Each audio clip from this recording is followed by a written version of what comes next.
దేవునికి మహిమ కలుగునుగాక.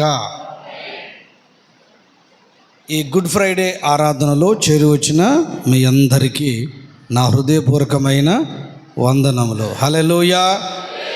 గట్టిగా చెప్పండి, ఏమైంది? అది యోహాను సువార్త మనకు 3:16 కనబడే మాట ఏంటనంటే, దేవుడు లోకమును ఎంతో ప్రేమించెను కాగా తన అద్వితీయ కుమారుని యందు విశ్వసించిన వానికి వాడు నశింపక నిత్య జీవము పొందునట్లు ఆయన అనుగ్రహించెను. దేవునికి మహిమ కలుగునుగాక. కొంచెం సౌండ్ తగ్గించున్నానా? Praise the Lord. చేతులెత్తి చెప్పాలి బిగ్గరగా. మీ సౌండ్ వినబడుతూనే ఉండాలి. హల్లెలూయా. రైట్. యేసు ప్రభు సిలువలో చూపించిన ఆయన ప్రేమ చాలా గొప్పది, చాలా అమూల్యమైనటువంటి ప్రేమ. ఎంతటి ప్రేమ అనంటే మన కొరకు ప్రాణం పెట్టినటువంటి ప్రేమ. హల్లెలూయా. బాగా వినండి. మొట్టమొదటి మాటగా కలువరి శిలువలో ప్రభు అయిన యేసుక్రీస్తుల వారు ఆయన మాట్లాడినటువంటి ఒక మాట ఏమిటి? ఆ మాట మీరు చెప్పండి. తండ్రి, వీరేమి చేయుచున్నారో వీరు ఎరుగరు గనుక వీరిని క్షమించుము అని చెప్పాడు ఆయన. దేవునికి స్తోత్రం. నా వైపు చూడండి. ఇక ఆ మాట అందరికీ తెలుసు గనుక నా వైపు చూసి దేవుని మాటలను వినండి. ఈ మాట పలుకుటకు ప్రభు అయిన యేసుక్రీస్తుల వారు అప్పటికే ఆయన 2 చేతులను సాగదీసి సిలువ మీద మెరేకులతో కొట్టి, చూడండి, కాలు ఒకదాని మీద ఒకటి పెట్టి ఒక చెక్కకు కొట్టుచు ఉన్నట్లుగా సుత్తి తీసుకొని ఆ మేకు తీసుకొని పెటామని కొడితే ఆ 2 కాళ్ళ మధ్యలో ఆ సిలువకు లోతైనటువంటి భాగంలోనికి వెళ్ళిపోయింది. 2 చేతులు కాళ్ళ మీదనే ఈ శరీరం అంతా కూడా నిలవబడాలి. అంత భయానకమైనటువంటి పరిస్థితులు జరుగుతూ వచ్చాయి. రెండవదిగా తల మీద ముళ్ళ కిరీటం పెట్టారు. వింటున్నారా? 2 అంగుళాలతో తయారు చేయబడిన ఆ ముళ్ళ కిరీటాన్ని యేసు ప్రభు తల మీద పెట్టి ఒక్కసారిగా పెటామని కొడితే రక్తము, అందులో ఉన్న మెదడు ఒక్కసారిగా బయటికి వస్తూ ఉన్నటువంటి సందర్భాలు. యేసు ప్రభును అంతకు ముందే ఎన్ని కొరడా దెబ్బలు కొట్టారు? 39 కొరడా దెబ్బలు. మామూలు కొరడాలు కాదు, చిన్న చిన్న గాలాలు ఆ కొరడాలకు చివరి భాగంలో అతికించి చక్కగా కొడితే శరీరమంతా కూడా లాక్కొని వచ్చి శరీరమంతా కూడా భూమి నాగలి చేత దున్నినట్లుగా శరీరంలో చర్మం ఎక్కడ కూడా కనబడుకోకుండా చితికిపోయింది. ఇంకొక మాట చెప్పాలంటే, పిడిగుద్దులు గుద్దారు, ముసుగు కప్పారు. పిడిగుద్దులు గుద్ది, బోధకుడా నిన్ను మొదటిగా ఎవరు కొట్టారో చెప్పు అని గేలి చేసి మాట్లాడుతూ వచ్చారు. మామూలు పిడిగుద్దులు కాదు. ఆయన వస్త్రాన్ని పంచుకున్నారు. అంత మాత్రమే కాదు, భారభరితమైనటువంటి ఆ సిలువను యెరూషలేము పురవీధులంతయు కూడా వాళ్ళు మోయించుచూ వచ్చారు. బాగా వినాలి నా ప్రియమైన దేవుని బిడ్డలారా. సిలువలో అప్పటికే ఆయనను బాగా వినండి, ఆయనను హింసించడం 9 గంటలకు ప్రారంభించి 3 గంటలకు ముగించారు. అంటే దాదాపుగా 6 గంటల సేపు ఆయనను హింసించుచూ వచ్చారు.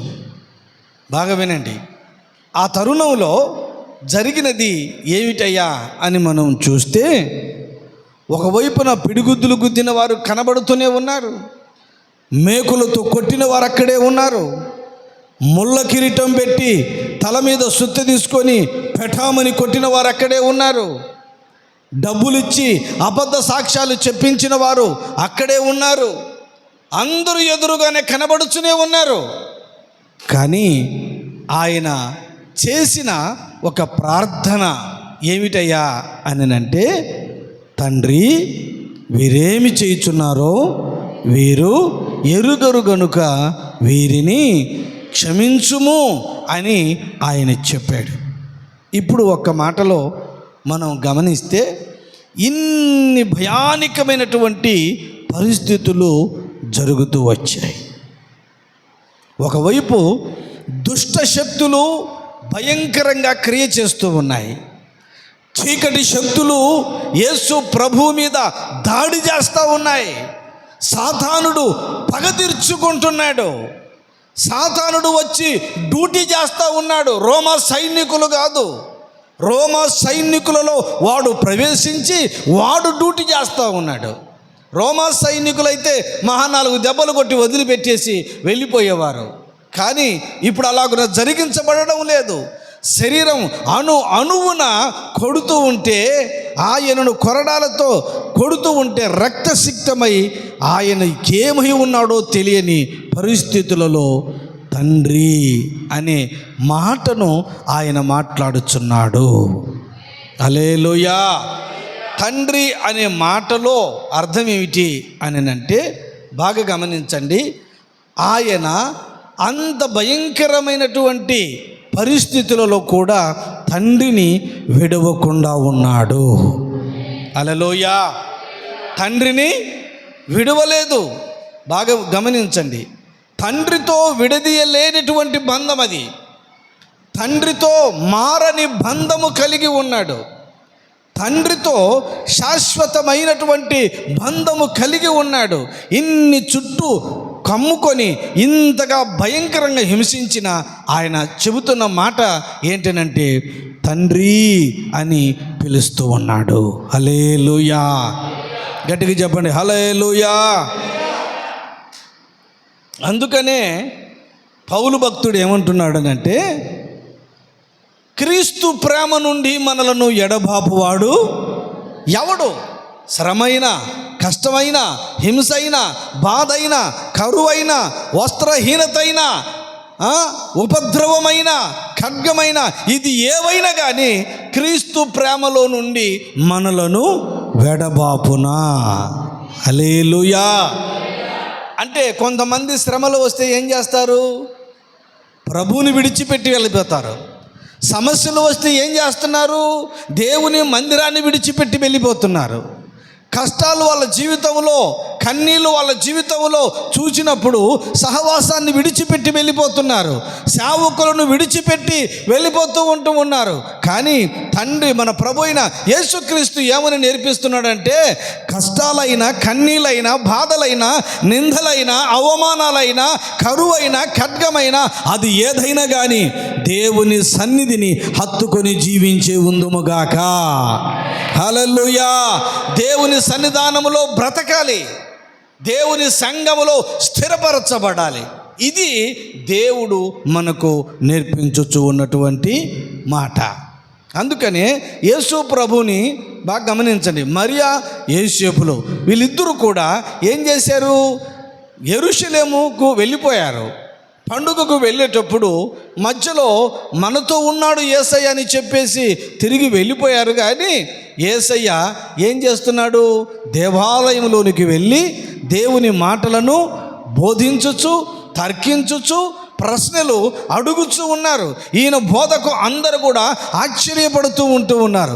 3 దినములకు ఎట్లాగో వాళ్ళకు తిరిగి వచ్చారు. ఒక దినమంతా ప్రయాణం అంతా వెళ్ళిపోయారు, మరలా తిరిగి వచ్చారు.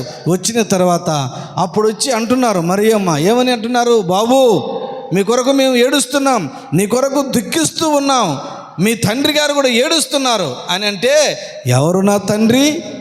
నేను నా తండ్రి పనుల మీద నేను నిలిచి ఉన్నాను అని చెప్పాడు ఆయన. Praise the lord. లాజరును సమాధిలో నుంచి లేపేటప్పుడు కూడా ఏమన్నాడు? తండ్రి అని పిలిచాడు. హల్లెలూయా, గట్టిగా చెప్పండి హల్లెలూయా. ఈ తండ్రి అనే పదము ఏమి మనకు సూచిస్తుందనంటే, శ్రమల్లో, కష్టాల్లో, బాధల్లో కూడా విడదీయలేనటువంటి బంధమై ఉన్నది. రెండవదిగా చెబుతాను, అదేంటంటే తండ్రి వీరిని క్షమించుము. ఎవరిని క్షమించమన్నాడు?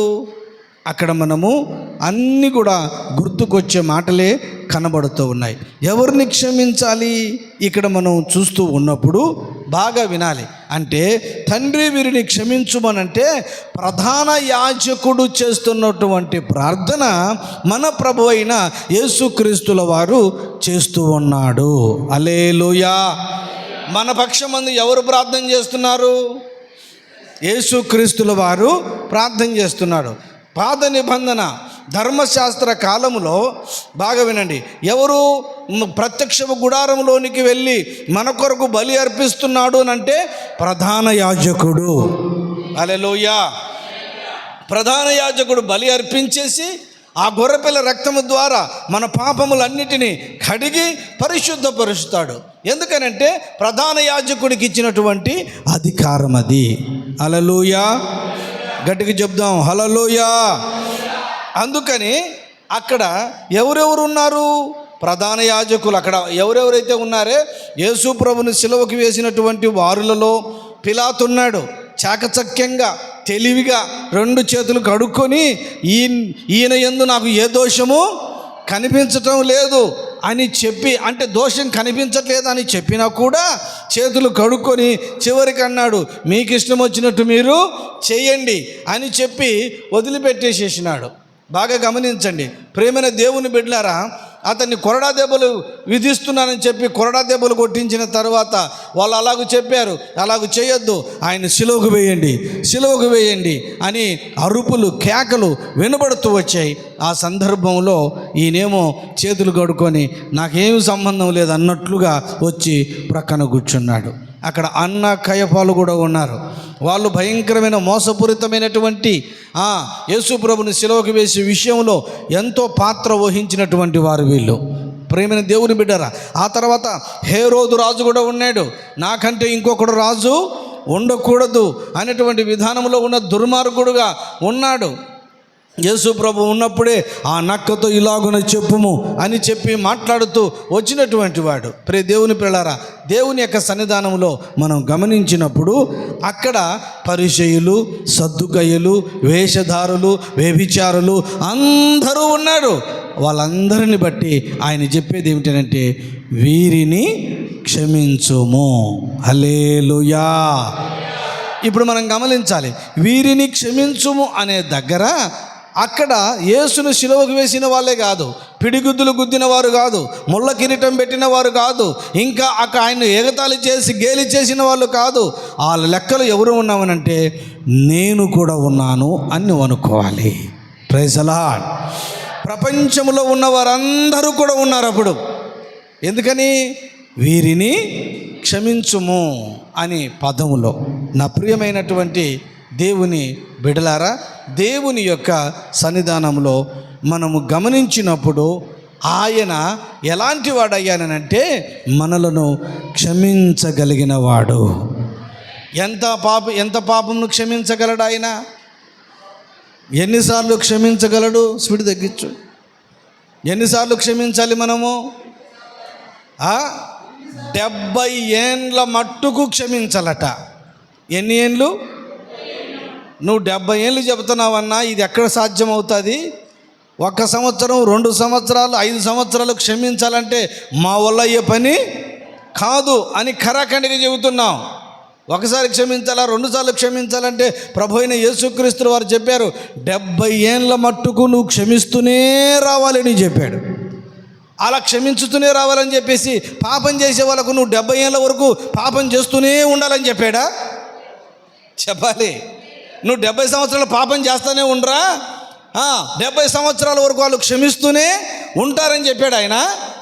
కాదు, నువ్వు పాపం చేయకూడదు, దేవుని సన్నిధానంలో పరిశుద్ధంగా పవిత్రంగా జీవించుదుముగాక. హల్లెలూయా, హల్లెలూయా. గనుక యేసయ్య మన పాపములను క్షమించి ఏం చేశాడంటే మనకు మాదిరి చూపించి వెళ్ళాడు ఆయన. అందుకనే పౌలు గారు అంటారు, క్రీస్తు యేసునకు కలిగిన ఈ మనస్సు మీరు కలిగి ఉండండి. ఎందుకు కలిగి ఉండండి అని అన్నాడు అని అంటే, ఆయన మనసు క్షమించే మనసు, ఆయన మనసు ప్రేమించే మనసు. అందుకనే దేవుని యొక్క సన్నిధానములో మనము ఒకరినొకరము క్షమించుకొందుముగాక. హల్లెలూయా. నీ శత్రువులను క్షమించుడు అన్నాడు. క్షమించమన్నాడా లేదా? క్షమించాలి. దేవుడు అలాంటి కృప మనకు దయచేయునుగాక. మరొక మాట, మూడో మాట అంటాడు. ఫస్ట్ తండ్రి వీరిని క్షమించుము అని అన్నాడు కదా. మరలా రాష్ట్రం అంటాడు కనుక వీరు ఏమన్నాడు, చేసిన పాపం వీళ్ళు ఎరుగరు కనుక వీళ్ళని క్షమించుమన్నాడు. వాళ్ళు చేసిన పాపాలు వాళ్ళకి తెలియదా? తెలుసు కదా, అందరికీ తెలుసు. వీరు ఎరుగరు కనుక వీరిని క్షమించుము అని అన్నాడు. అదేంటి ప్రభువా, సిలువకు వేసినవాడు, మేకులతో గుచ్చినవాడు, తల మీద ముళ్ళ కిరీటం పెట్టినవాడు, కొరడా దెబ్బలతో కొట్టినవాడు, భల్లెముతో పొడిచినవాడు, అందరూ కూడా ఇక్కడే కనబడుతున్నారు కదా, వీళ్ళకి తెలియదంటావేమిటి అని అంటే వాక్యంలో రాయబడినటువంటి మాట ఏమని చెబుతాడంటే పౌలు గారు, మహిమా స్వరూపియకు ప్రభుని ఎరుగకయే వాళ్ళు సిలువకు వేశారు అని అంటాడు. ఆమేన్. ఎరుగకయ్యే వాళ్ళ సిలువకు వేశారు. ఎరిగి ఉంటే ఆయన సర్వశక్తి కలిగిన దేవుడని, రక్షించే దేవుడని, పాపాల నుండి విడుదల కలిగించే దేవుడని, మరలా పునరుద్ధానుడు అవుతాడని, సమాధిని గెలుస్తాడని ఇది ఎరిగి ఉంటే వాళ్ళు సిలువకు వేసేవారు కాదు. అందుకనే ఈ యుగ సంబంధమైన దేవత వారి మనోనేత్రములు ఏం కలుగు చేసింది? గుడ్డితనమును కలుగు చేస్తూ వచ్చింది. అందుకనే నా ప్రియ దేవుని పిల్లలారా, దేవుని యొక్క సన్నిధానములో అధికారులట, మీరును మీ అధికారులరు ఎరుగకయే యేసు ప్రభువును సిలువకు వేశారు అని పేతురు గారు కూడా మాట్లాడుతూ వచ్చాడు. అందుకనే ఈ రోజున ఆయన అన్ని కార్యక్రమాలు చేసినటువంటి వాళ్ళను కూడా ఏం చేశాడు? ఆయన క్షమించాడు. ఆమేన్. క్షమించే మనసు మనకుండాలి. వినండి, రెండవదిగా పాపం చేసేవా, క్షమాపణ కోరుకునే మనసు నీకుండాలి. క్షమాపణ కోరుకునే మనసు నీకుండాలి, క్షమించే మనసు నీకు కలిగి ఉండాలి. అప్పుడే నువ్వు ఎవరివి? యేసయ్య బిడ్డవి. హల్లెలూయా. గట్టిగా చెబుతాం, హల్లెలూయా. నా ప్రియమైన దేవుని బిడ్డలారా, అది మనకు యేసయ్య నేర్పించాడు. వాటిలో మనం ఒక్కరిని చూస్తాం.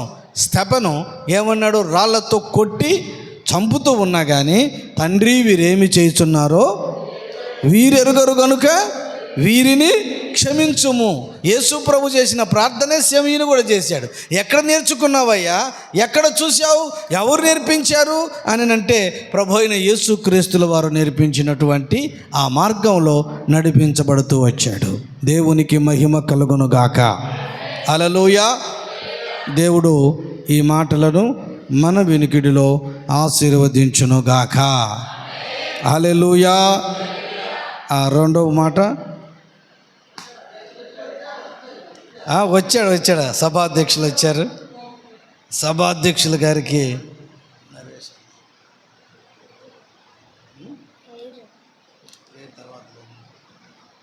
దేవునికి మహిమ కలుగునుగాక. హల్లెలూయా. ఇప్పుడు చిన్న ప్రార్థన చేయించాలి. చెప్పిన వాక్యాన్ని బట్టి చిన్న ప్రార్థన, అందరూ మోకరించండి. నాకు గుర్తు చేశాడు, మధ్య మధ్యలో ప్రార్థన చేయించాలని చెప్పాను. నేను మర్చిపోయినాను కానీ సభాధ్యక్షులు మర్చిపోలేదు.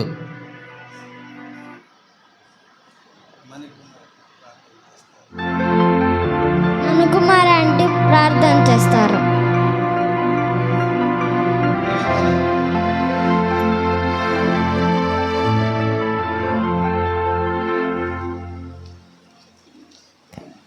పరిశుద్ధుడా నీకే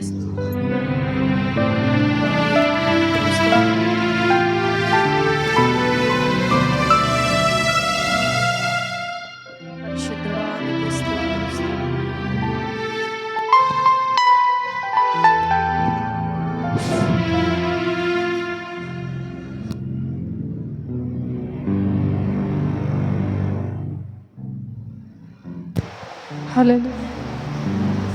యేసయ్యా నీకే స్తోత్రం స్తోత్రం స్తోత్రం ప్రభువా నీకే స్తోత్రం తండ్రి. మహోన్నతుడా నీకే స్తోత్రం, మహాగణుడా నీకే స్తోత్రమయ్యా, జయశీలుడా నీకే స్తోత్రం, మృత్యుంజయుడా నీకే స్తోత్రం, మరణపు ముళ్ళను విరిచేసిన వాడా నీకే స్తోత్రం తండ్రి.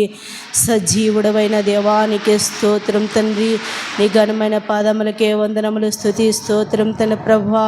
అయా మాతో మాట్లాడిన విధానము కొరకు నీకే స్తోత్రం తన ప్రభువా. అయా నీవు హింసించిన వారిని తన ప్రభువా, అయా ఇగో తన ప్రభువా, ముళ్ళ కిరీటం పెట్టిన వారిని తన ప్రభువా, అయా కొరడా దెబ్బలు కొట్టిన వారిని తన ప్రభువా, ఉమ్మేసిన వారిని తన ప్రభువా నీవు క్షమించమని తన ప్రభువా తండ్రికి వేడుకున్నావు తన ప్రభువా. అయా క్రీస్తు మనసును తన ప్రభువా మాకు కానీ తన ప్రభువా ఈ మనసు మాకు కానీ కలుగు చేయండి తన ప్రభువా. దేవానికి స్తోత్రం తన ప్రభువా.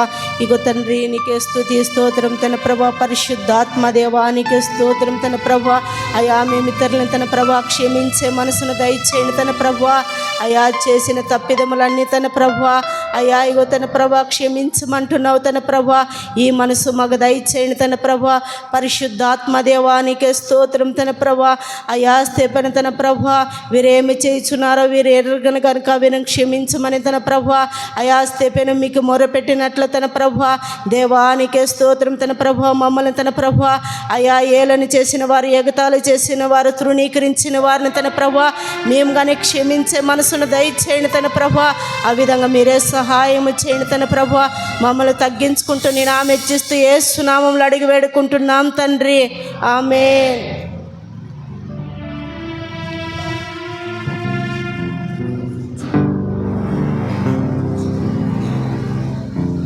దేవునికి మహిమ కలుగును గాక. ఇప్పుడు యేసు పలికిన రెండో మాట నరేష్ అన్న వివరిస్తాడు.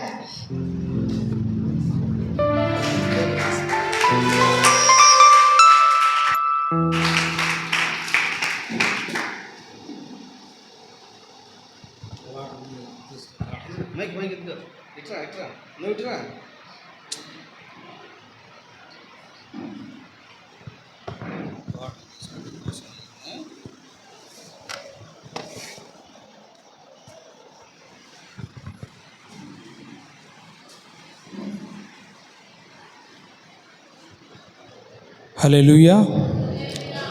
బిగ్గరగా రెండు చేతుల పైకైతే హల్లెలూయా చెప్దాం. హల్లెలూయా.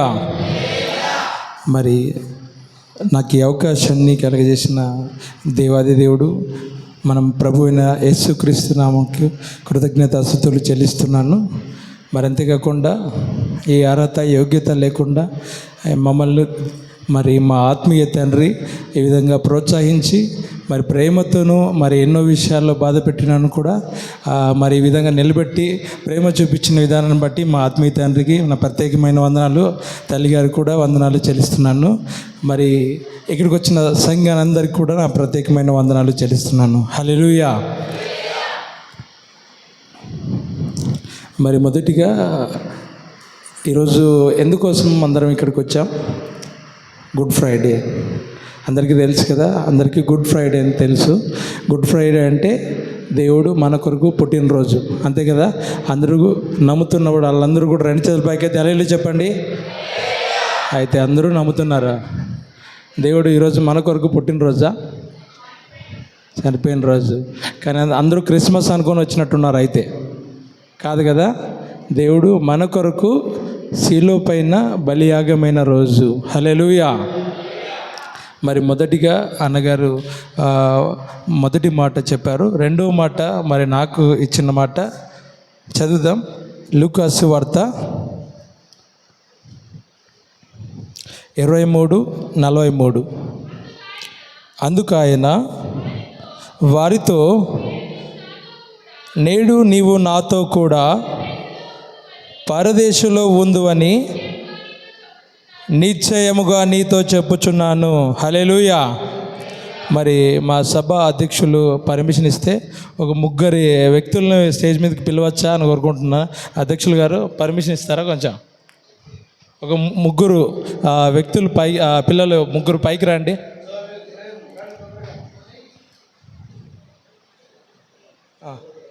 నిలబడండి. దూరం నిలబడు. ఇక్కడ మనం ముగ్గురు వ్యక్తులు, మీకు అర్థమైంటుంది స్టోరీ కూడా. ఈ ముగ్గురు వ్యక్తులు సెలవు ఎట్లేస్తారు?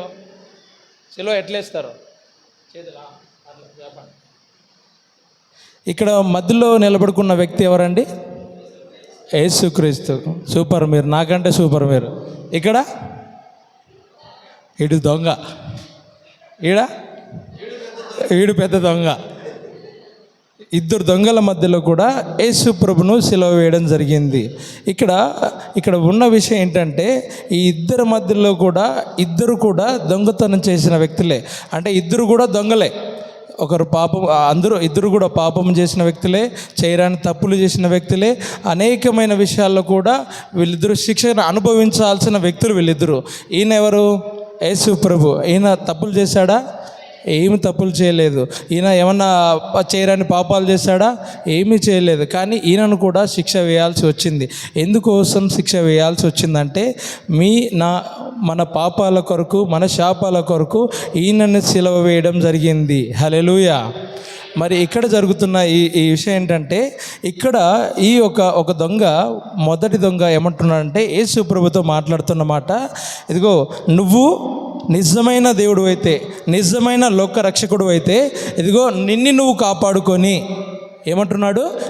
నువ్వు కాపాడుకొని నన్ను రక్షించవచ్చు కదా, నన్ను విడిపించవచ్చు కదా అని అడుగుతున్నాడు. హల్లెలూయా.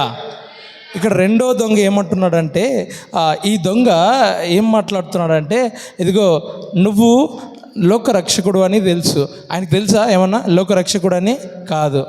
అవునా కాదా? అస్సలు కాదు. కానీ ఈయన నమ్ముతున్నాడు. ఏం నమ్ముతున్నాడు అంటే, ఇదిగో నేను సిలువ వేయబడ్డానంటే కారణం, ఇదిగో నేను పాపం చేసి ఉన్నాను, నేను దొంగతనం చేసి ఉన్నాను, నేను అనేకమైన పాపాలు చేసి ఉన్నాను, నాకు తెలుసు.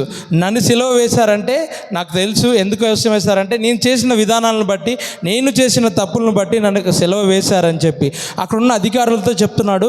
ఇదిగో ఈయన నిర్దోషి అని ఏం చెప్తున్నాడండి? ఈయన నిర్దోషి. ఇదిగో నేను తప్పు చేసి ఉన్నాను, నాకు సిలువ వేయడం కరెక్టే, ఎందుకంటే నేను చేయరని తప్పులు చేసి ఉన్నాను కనుక. కానీ ఈయన మాత్రం నిర్దోషి అని మాట్లాడుతున్నాడు. హల్లెలూయా. ఇక్కడ ఈ దొంగ ఎందుకు రక్షించబడ్డాడంటే, మొదటిగా ఈయన ఏం చేశాడండి? తన పాపాన్ని ఒప్పుకున్న వ్యక్తి. హల్లెలూయా. రెండోదిగా మనం చూస్తే యేసు నిర్దోషి అని నమ్మిన వ్యక్తి. మూడోదిగా యేసుని ఆశ్రయించిన వ్యక్తి. యేసుని ఎలా ఆశ్రయించాడు? నువ్వు ఏది తప్పు చేయలేదు, ఇదిగో నువ్వు నిర్దోషి అని నాకు తెలుసు, యేసు ప్రభు నిర్దోషి అని ఈయన పూర్తిగా నమ్మి విశ్వసించిన వ్యక్తి ఈయన. అందుకే ఈయన రక్షించబడ్డాడు. ఈయన ఏం చేయగలిగాడు? ఈయన అప్పుడప్పుడు దాని కొరకు అప్పుడు జీవించాలి, అప్పుడు బ్రతకాలనే ఉద్దేశంతో యేసు ప్రభుని ఎలా అంటున్నాడు? ఇదిగో యేసు ప్రభు అని నువ్వు పిలబడుతున్నావు కదా, లోకరక్షకుడు అని నువ్వు పిలబడుతున్నావు కదా, నువ్వు రక్షించుకోలేవా? నన్ను రక్షించవచ్చు కదా, రక్షించుకొని అని చెప్తున్నాడు. కానీ రెండో వ్యక్తి ఏమంటున్నాడు? ఆయన రక్షణ కోసం అనట్లేదు. ఆయన ఇదిగో నువ్వు నిర్దోషి అని ఆయన నమ్మి ఉంటున్నాడు. ఆయన నిర్దోషి అని ఆయన రూఢిగా నమ్ముచున్నాడు. ఆయన రెండో దొంగ.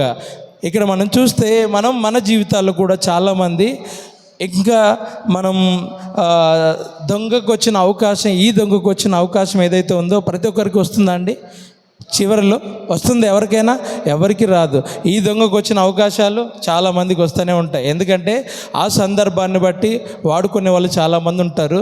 రెండో దొంగ ఏమంటున్నాడు? యేసు ప్రభుతో పరలోకము చేరాలని, పరదేశులో చేరాలని ఆశ కలిగి, ఇదిగో ఆయన నిర్దోషాన్ని నమ్మి ఆయన మీద విశ్వాసం ఉంచి ఉన్నాడు. ఆయన అందరికీ ఆ చివరి సమయంలో వస్తుందా? చాలామంది అనుకుంటుంటారు, నువ్వు మందిరానికి ఎందుకు వెళ్ళాయ్యా, నువ్వు మందిరానికి ఎందుకు డైలీ వెళ్తుంటావు, కానీ విశ్వాసంలో ఎందుకు ఉన్నావు అంటే, ఇంకా దేవుడు రాకడ చాలా దూరం ఉందిలే, దేవుడు నిన్ను పరదేశం చేరాలంటే, పరలోకము చేరాలంటే ఇంకా చాలా రోజులు ఉందిలే, అప్పటి లోపల నేను సంపూర్ణంగా పరిపూర్ణముగా నేను పవిత్రునిగా మారచ్చు కదా, టైం ఉందిలే అనుకుంటారు చాలామంది. లేదు, ఆ దొంగకున్న అవకాశము ఆ సమయం మనకు ఉంటుందో ఉండదో తెలియదు. కనుక ప్రతి ఒక్కరూ మనం తెలుసుకోవాల్సింది, రెండో దొంగ ఏ విధంగా అయితే దేవుని యందు విశ్వాసం ఉంచి దేవుని మీద నమ్మకం ఉంచి ఆయన నమ్మి ఉన్నాడో ఆ విధంగా పశ్చాత్తాపడ్డాడు. ఫస్ట్ మొదటిగా ఆయన ఏం చేశాడంటే ఆయన పాపాలు చేసిన విధానాన్ని తలుచుకొని ఏం చేశాడు? పశ్చాత్తాపం పొంది ఉన్నాడు. ఏమని?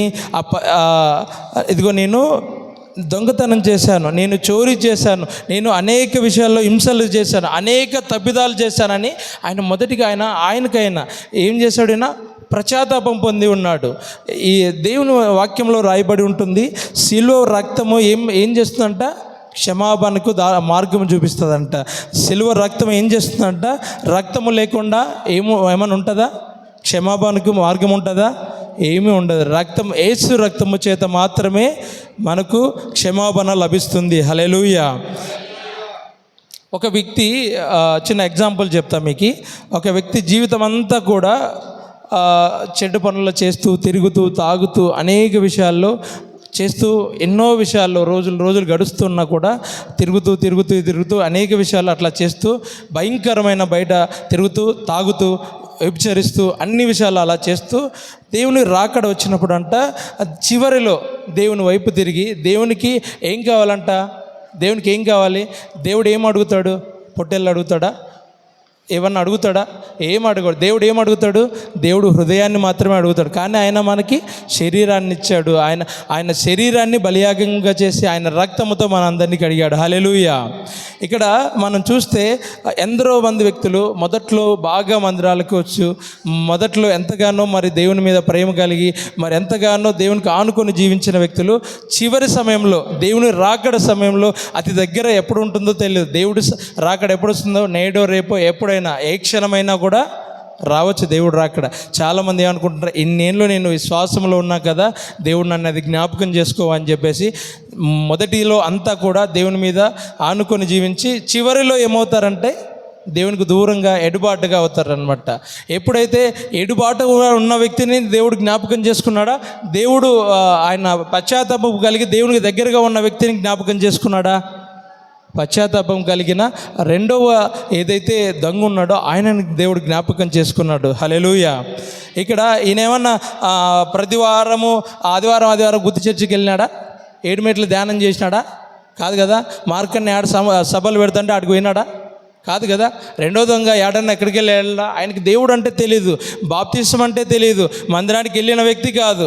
కానీ మందిరాన్ని ఎక్కడ సభలు జరుగుతుంటే వెళ్ళిన వ్యక్తి కూడా కాదు ఆయన. కానీ ఆయన నమ్మింది ఒకటే, ఇదిగో నువ్వు నిజమైన దేవుడు, ఇదిగో నీ యందు నేను విశ్వసించి ఉన్నాడని చెప్తున్నాడు. హల్లెలూయా. నమ్మిన వాడికి ఏం జరుగుతుందంట? మెండుగా దేవుని కార్యాలు చేస్తాడు కదా. హల్లెలూయా. ఇక రెండోదిగా ఆయన దేవుడు ఏం చెప్తున్నాడంటే, నేడే చాలామంది మాట్లాడతారు, ఇదిగో నేను నీ కొరకు ఈరోజే చేస్తారని.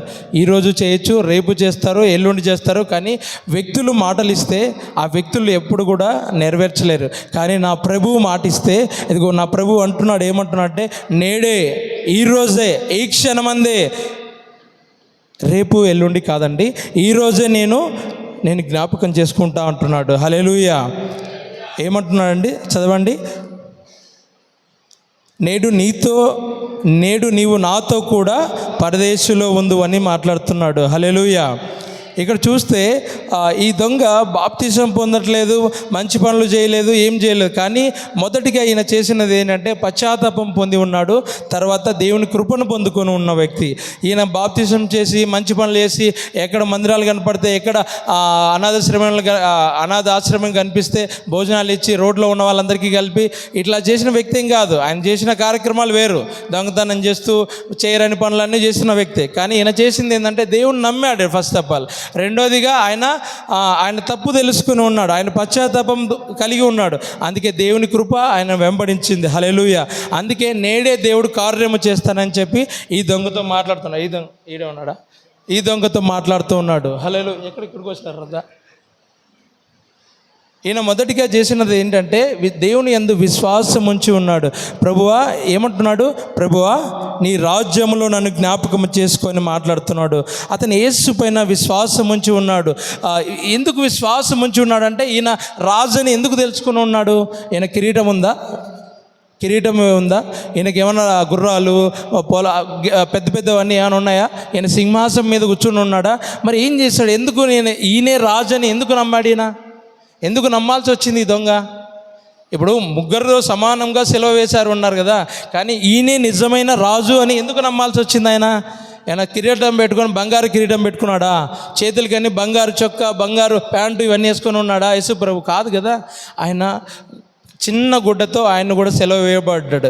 కానీ ఈయన విశ్వాసం ఉంచి ఉన్నాడు ఆయన మీద. ఏమని? ఈయనే నిజమైన రక్షకుడు, ఈయన ద్వారా మాత్రమే నాకు పరలోకము చేరగలుగుతానని చెప్పి. హల్లెలూయా. ఈయన విశ్వాసమే ఈయనను కాపాడింది. చివరి క్షణంలో ఈయన ఏం చేస్తాడంటే, ఒక దొంగేమో ఈ దొంగ రక్షించబడ్డాడు, ఈ దొంగ ఏం చేశాడు? నాశనం అయిపోయాడు. ఈయన ఎందుకు ఈయన రక్షించబడ్డాడు?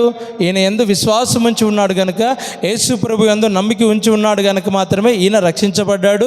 పరలోకము చేరడానికి మార్గం సుదూరమైంది. ఈయన రెండో దొంగ ఏమైనాడు? నాశనం అయిపోయాడు. హల్లెలూయా. చాలామంది మా శంకరన్ ఉన్నాడు ఇక్కడే, ప్రభుదాస్ అన్న, వాళ్ళ క్లాస్లో చాలా మొదటి నుంచి బాగా చదువుతూ ఉంటారు పిల్లలు. ఇద్దరు వ్యక్తులు ఉన్నారనుకోండి, ఇద్దరు పిల్లలు బాగా చదువుతూ ఉన్నారు. ఎగ్జామ్స్ టైంలో ఇద్దరు కూడా ఎగ్జామ్ రాయడానికి వెళ్ళారు. ఒక పిల్లగాడు బాగా రాశాడు ఎగ్జామ్, ఇంకో పిల్లగాడు బాగా రాయలేదు. అప్పుడు ఎవరికి మార్కులు బాగా వస్తాయి?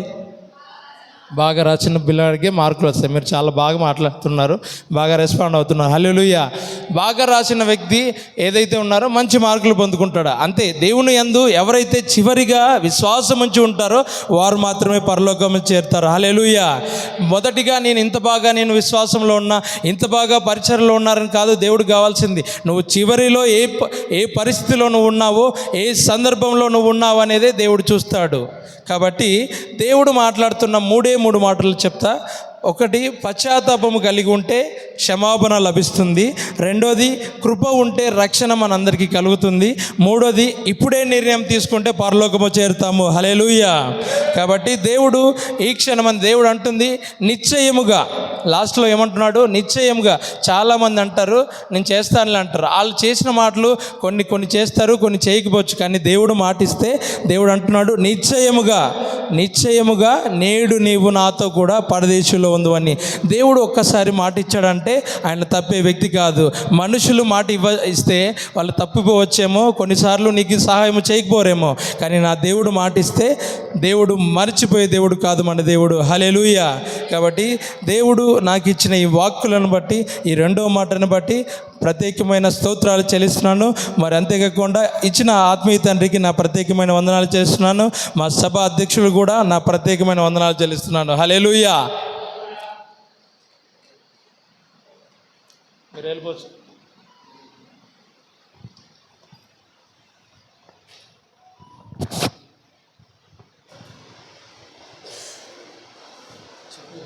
నరేష్ అన్న బాగా చెప్పాడు. చప్పట్లు కొట్టి ప్రభుని ఆహ్వానిద్దాం. ఇప్పుడు యేసు పలికిన మూడో మాట బ్రహ్దాస్ అన్న వివరిస్తాడు. దానికంటే ముందు చిన్న ప్రార్థన. సరోజ అంటే ప్రార్థన అయిన తర్వాత మరలా మనం మూడో మాటలోనికి వెళ్దాము. అందరూ మోకరించండి.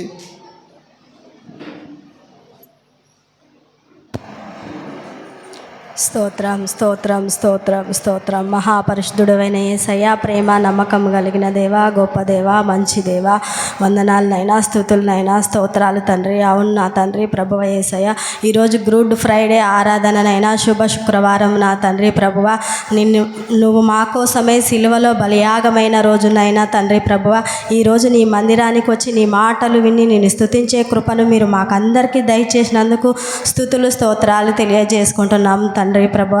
అవునైనా తండ్రి ప్రభు